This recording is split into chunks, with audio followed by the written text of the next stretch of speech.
George Floyd, Tony McDade, Breonna Taylor, Charlene Lyles, Philando Castile, Sandra Bland, Eric Garner, Michael Brown, Tanisha Anderson, Tamir Rice, Trayvon Martin, Oscar Grant, Amadou Diallo.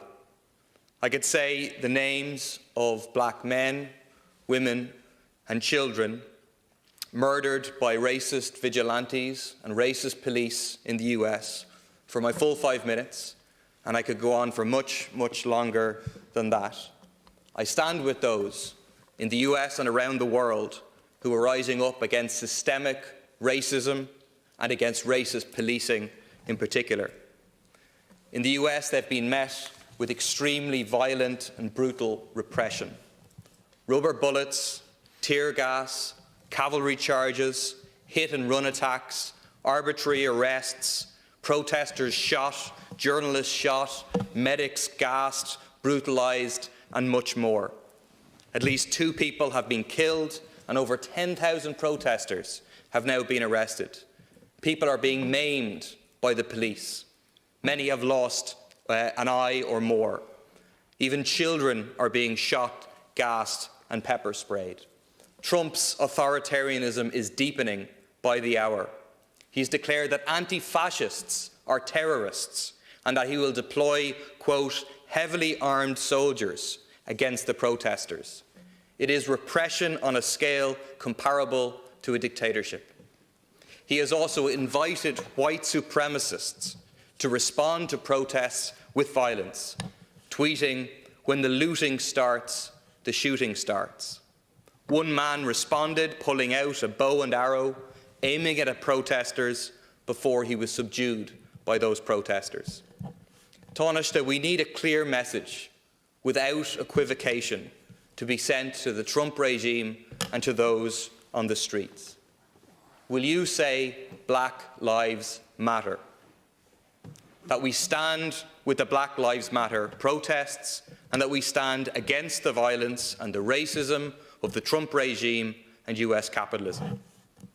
Tanaiste, so far you wouldn't even commit to having a phone call with the US ambassador about this issue.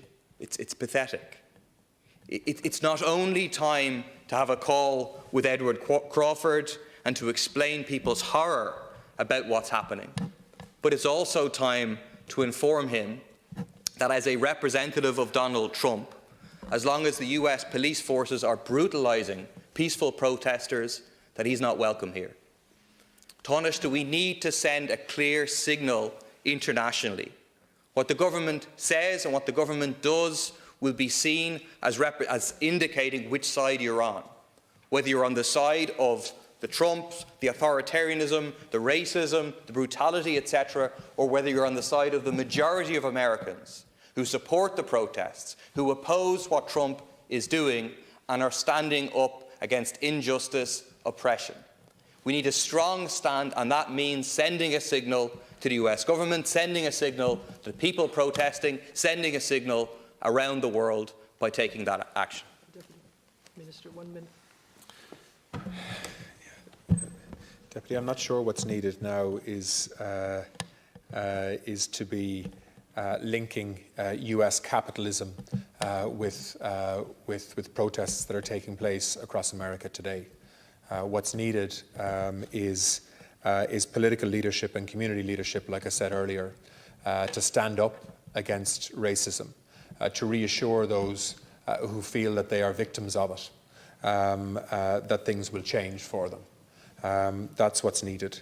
I said earlier that I have a very good relationship with the US ambassador, and I do, and we have a kind of relationship where we can speak very bluntly to each other. But I also said that in my view the US government are in absolutely no doubt as to the Irish government's position. I think the Taoiseach made that clear yesterday as well in relation to the statement that he made. So this isn't about trying to demonise people, which is what, the kind of language that you seem to be using. And instead, it needs to be about clarity of comment in relation to racism and repression. Thank you, Minister. so that we can move on. Thank you. But learn lessons from an awful lot of the very unfortunate images we've seen coming out of the States in the last few days. The Regional Group.